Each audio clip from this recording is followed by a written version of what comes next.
So hello everyone, welcome to the channel. So ND1 2026 में जो syllabus है वो तो आप लोगों को ऑलरेडी पता होगा, बट कुछ इस ऐसे इंपॉर्टेंट टॉपिक है जिसका कि वेटेज बहुत अच्छा रहता है और एग्ज़ाम में कुछ ऐसे चैप्टर्स है जिसको आप पहले कंप्लीट करके जाएंगे या जिस पे आप पकड़ अच्छा रखेंगे तो आप बहुत अच्छा स्कोर कर सकते हैं। क्योंकि जैसा कि आप लोगों को पता होगा कि NDA में टोटल 900 मार्क्स का पेपर रहता है, बट अगर आपको रिटर्न क्वालिफाई करना है देन अगर आप 360 प्लस स्कोर कर लेते हैं देन आप सेफ जोन में हैं। ठीक है, तो ये 360 प्लस स्कोर करने के लिए कुछ सम इम्पॉर्टेंट ऐसे चैप्टर्स है जिसको कि आप फर्स्टली कंप्लीट करेंगे तो आपके ईजिली ये मार्क्स स्कोर हो जाएंगे। सो चलिए बात करते हैं क्या क्या इंपॉर्टेंट वेटेज है, क्या इंपॉर्टेंट चैप्टर है। ठीक है, सो इसमें दो पेपर होता है, पहले मैं आइडेंटिफाई कर दूँ मैथ्स, देन दूसरा GAT। सो मैथ्स का अलग सेक्शनल कट ऑफ आपको क्लियर करना पड़ता है, देन फिर GAT के पेपर चेक होते हैं। तो चलिए बात करते हैं मैथ्स के हमारे क्या इंपॉर्टेंट चैप्टर्स हैं उस पर। सो देखिए मैथ्स में सबसे फर्स्ट बात कर लेते हैं, हमारा जो इंपॉर्टेंट चैप्टर्स है वो quadratic equations and complex number. इन दोनों से मिला के आपको 8 to 10 क्वेश्चंस पेपर में देखने को मिल जाते हैं। Then second set, permutations and combinations, probability and statistics. ये चार चैप्टर्स को मैं एक साथ लिया हूँ और इन चारों चैप्टर्स को मिला के आपको 25 से 27 क्वेश्चंस पेपर में देखने को मिल जाते हैं, जो कि बहुत बड़ा नंबर है। सो इन चैप्टर्स को आप बिल्कुल नेगलेक्ट नहीं कर सकते हैं। ठीक है, देन थर्ड पे आ जाता है trigonometry, ratio and identity. Trigonometry एक थोड़ा सा वास्ट चैप्टर, थोड़ा लंबा हो जाता है बट उससे नंबर ऑफ क्वेश्चंस कम रहते हैं, but trigonometry, ratio and identity से आप मिला के चलिए तो आपको 8 से 10 क्वेश्चन पेपर में देखने को मिल जाएंगे। ठीक है, देन मैट्रिक्स एंड डिटर्मिनेंट से आप 12 से 15 क्वेश्चंस आपको पेपर में देखने को ईजिली मिल जाएंगे। ठीक है, then functions, limit and AOD से आपको 14 से 20 क्वेश्चंस एग्जाम में देखने को मिल जाएंगे।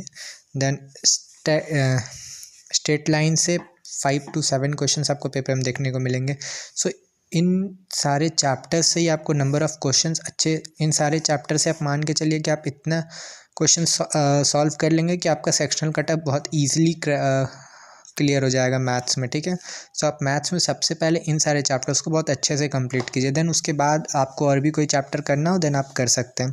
अब बात करते हैं GAT में। तो GAT में हमारा 3 पेपर आ जाता है GAT के अंदर। फर्स्ट रहता है साइंस का, ठीक है, देन इंग्लिश, देन आपका GK। ठीक है, साइंस में आपको फिर 3 सेक्शन देखने को मिलेंगे। साइंस में आपको ऑल 3 को सेक्शंस रहेंगे, like physics, chemistry and biology.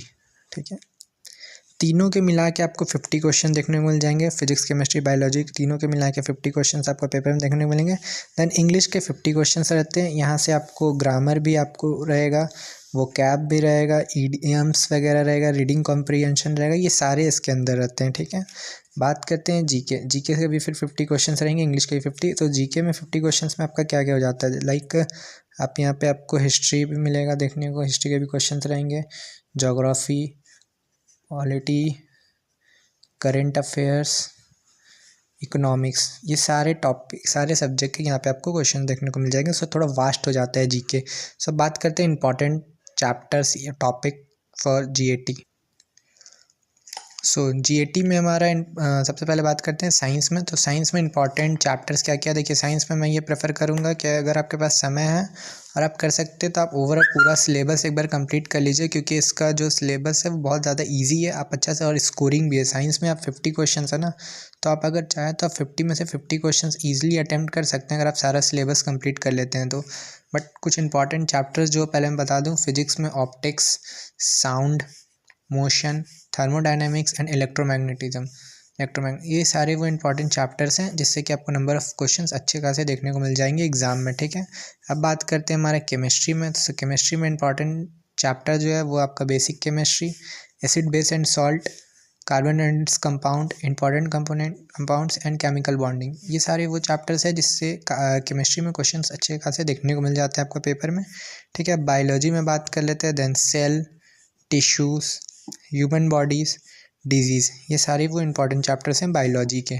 ठीक है, बट अगर आपके पास समय है तो आप एक बार ओवरऑल सिलेबस को कंप्लीट कर लीजिए साइंस के लिए, ये बहुत ज़्यादा स्कोरिंग हो जाता है। ठीक है, साइंस के लिए। अब बात करते हैं हमारे इंग्लिश। सो इंग्लिश में आपका ग्रामर, सबसे पहले इसमें आपको ग्रामर के सारे रूल्स वगैरह सब आपको ध्यान में रखने होंगे। हर एक टॉपिक से क्वेश्चंस आपको देखने को मिल जाता है, चाहे फिर वो टेंस रहे वो या फिर और कुछ टॉपिक रहे, नाउन रहे, प्रोनाउन रहे, एडजेक्टिव रहे, आर्टिकल्स रहे, तो आप इसको ग्रामर बहुत अच्छे से आपको पढ़ना पड़ेगा। देन ईडियम्स एंड फ्रेजेस, इसके लिए आप PYQ की हेल्प ले सकते हैं। देन आपको PQRS, then synonyms antonyms, one word substitutions, reading comprehension. तो ये सारे टॉपिक आपको इंग्लिश में देखने को मिल जाते हैं। अब बात करते हैं हमारे जीके का पोर्शन। जीके के पोर्शन में जैसे कि फिजिकल ज्योग्राफी से ये तो बहुत वास्ट हो जाता है जीके, बट इसमें सम इम्पॉर्टेंट चैप्टर्स मैं यहाँ पर डिस्कस कर रहा हूँ जो कि जिसमें से क्वेश्चंस मेजरली आपको देखने को मिलेंगे। देन फिजिकल ज्योग्राफी में ओरिजिन ऑफ अर्थ से क्वेश्चंस आपको मिल जाएंगे, interior of earth and rocks से क्वेश्चन मिलेंगे, साइक्लोन से क्वेश्चंस आपको देखने को मिल जाएंगे, क्लाइमेट से क्वेश्चंस आपको एग्जाम में देखने को मिल जाएंगे। देन इंडियन ज्योग्राफी में आप बात कर सकते हैं, रिवर्स एंड डैम से आपको क्वेश्चन देखने को मिल जाएंगे, सॉइल एंड वेजिटेशन से आपको क्वेश्चन मिल जाएंगे, क्लाइमेट से मिल जाएंगे क्वेश्चन आपको एग्जाम में देखने को, माउंटेन एंड फेजेस से क्वेश्चन मिल जाएंगे। सो ये इंपॉर्टेंट वो सारे टॉपिक हैं ज्योग्राफी में जिससे कि फॉर श्योर है कि आपको पेपर में क्वेश्चन देखने को मिलेंगे ही, फॉर श्योर है, ठीक है। सो इन सारे टॉपिक को आप बिल्कुल मिस मत कीजिएगा। अब बात करते हैं हिस्ट्री में बहुत ज़्यादा वास्ट लेवल हो जाता है, but some important, Indus Valley civilisations, Jain and Buddhism movement, bhakti Sufi, 1857 revolutions, freedom struggles, Vijayanagar empire, ये सारे वो इम्पॉर्टेंट टॉपिक हैं हिस्ट्री के लिए जिसमें से फॉर श्योर है 100% आपको ये पेपर में क्वेश्चन देखने को मिलेंगे इन सारे टॉपिक से। तो इसको बिल्कुल इग्नोर मत कीजिएगा, ठीक है। बैकग्राउंड में अगर कुछ नॉइज़ आ रही होगी देन इग्नोर कीजिएगा एंड मैं क्या बता रहा हूँ उस पर फोकस कीजिए। देन पॉलिटी में आप आर्टिकल्स 1 to 51A तक पढ़ लीजिए, यहाँ से आपको क्वेश्चन देखने को मिलेंगे for sure. Preamble, making of constitutions, parliament, ये सारे इंपॉर्टेंट टॉपिक है पॉलिटी के लिए, ठीक है। देन बात करते हैं हमारा इकोनॉमिक्स में। इकोनॉमिक्स में एक मोस्ट इंपॉर्टेंट टॉपिक हो जाता है जिसमें फॉर श्योर है कि क्वेश्चन देखने को मिलेंगे, वो है 5 ईयर्स प्लान, ठीक है। 5 ईयर्स प्लान बहुत ज़्यादा इंपॉर्टेंट है इकोनॉमिक्स में। अब बात करते हैं हमारे करंट अफेयर्स। करंट अफेयर्स में एटलीस्ट आप 9 to 10 मंथ के करंट अफेयर्स बहुत अच्छे से करके जाइए, इसमें से पेपर में देखने को मिलेंगे। एंड कुछ इंपॉर्टेंट टॉपिक भी आप देख सकते हैं, लाइक आप डिफेंस रिलेटेड जो भी आपका न्यूज़ हुआ, डिफेंस रिलेटेड न्यूज़ हुआ, ठीक है। नेशनल एंड इंटरनेशनल न्यूज़ हो गया, कुछ स्पोर्ट्स टाइप के न्यूज़ हो गए, ठीक है।